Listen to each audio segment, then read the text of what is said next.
The GKRCal app is an appointment scheduling tool designed specifically for therapists or psychologists or anyone whose day is back-to-back sessions with clients.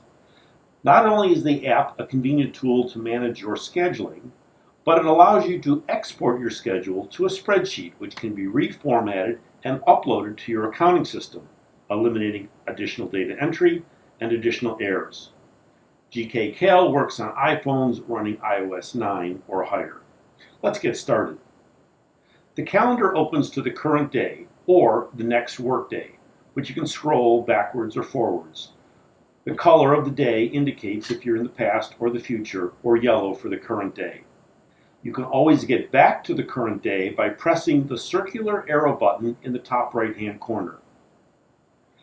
Let's say your client calls and wants to see you at 10 a.m. tomorrow. 10 a.m. on Wednesday is grayed out, so the time slot is available.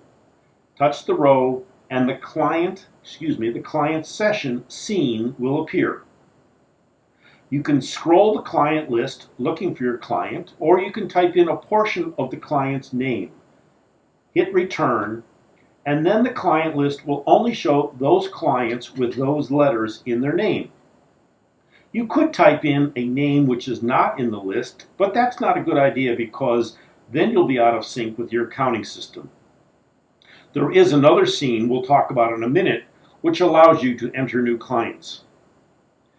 Touching the back arrow in the upper left-hand corner takes you back to the calendar. If you decide that you entered the wrong client or the wrong time, simply touch that name again, blank out the name, and hit the back arrow, and the session is removed. Tomorrow, after the session is over, you can go back to that session again and indicate information about the session. Was it canceled or missed, one or the other, or neither? Did the client pay you in cash or with a check, or neither? You can indicate additional units if the client happened to have a double session, and you can change the default rate for that client's session. There is room if you want to record a short note about the session. And if you decide that this session should not be uploaded to your accounting system, for whatever reason, you touch the no load switch to remind you, or to remind your accounting department, that this session is not to be loaded into the accounting system. You'll notice that there is a circled I next to the name. This means same time next week is available. So if at the end of the client session, the client says to you, see you same time next week, just touch the circle I and the appointment is scheduled. And there it is.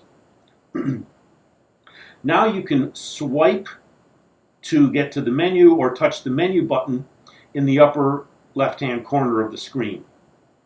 Next is search.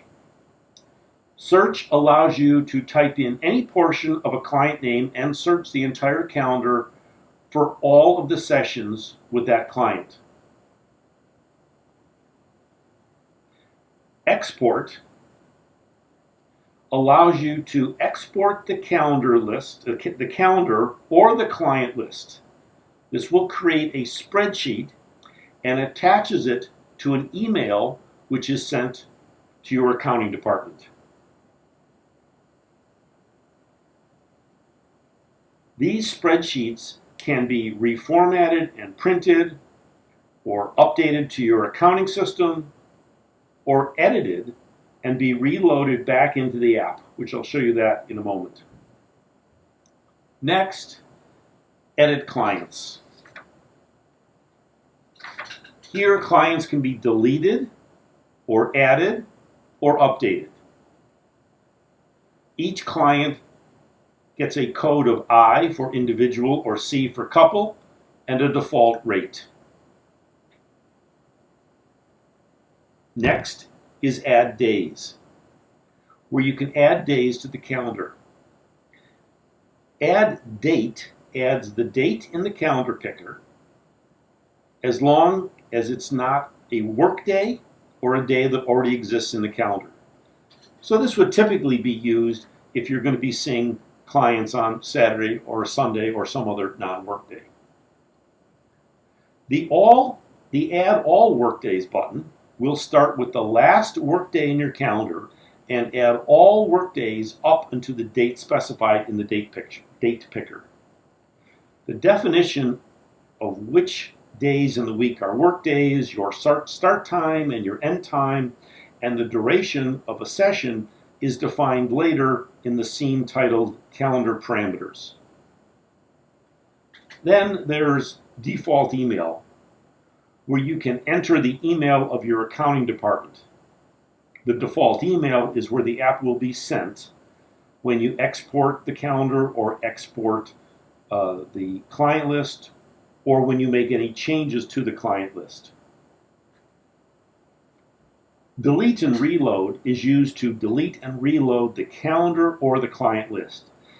In order to prevent accidental catastrophes, you need to enter a secret code, which is 1030, before the delete or reload will work. The spreadsheets to be reloaded are in the identical format of the spreadsheets which were exported earlier. The location of these spreadsheets to be reloaded will be on the iCloud drive in the GKR Docs folder. The GKR Docs folder is automatically created the first time you enter the delete and reload scene. In order to enable iCloud or the iCloud drive on your phone, use Settings, iCloud Drive On to enable the iCloud drive in iOS 9 or higher. You can then access iCloud Drive from your Mac or PC or any web-enabled device where you can access iCloud.com with your Apple ID. Once there's a valid spreadsheet in the GKR Docs folder, the reload buttons will be enabled. These spreadsheets are in MS, DOS, CSV format, typical in most spreadsheet systems, and they're named GKRCal.csv for the calendar and GKRCli.csv for the client list. Lastly, calendar parameters is where you define the days of the work week, start time, end time, and length of a client session, including your break time. Please note that a 50-minute session with 0 break time would be entered as 12:50 a.m. An hour-and-a-half session, including break time, would be entered as 1:30 a.m. The calendar parameters must be set and saved before any days can be added to the calendar. That's it. Enjoy.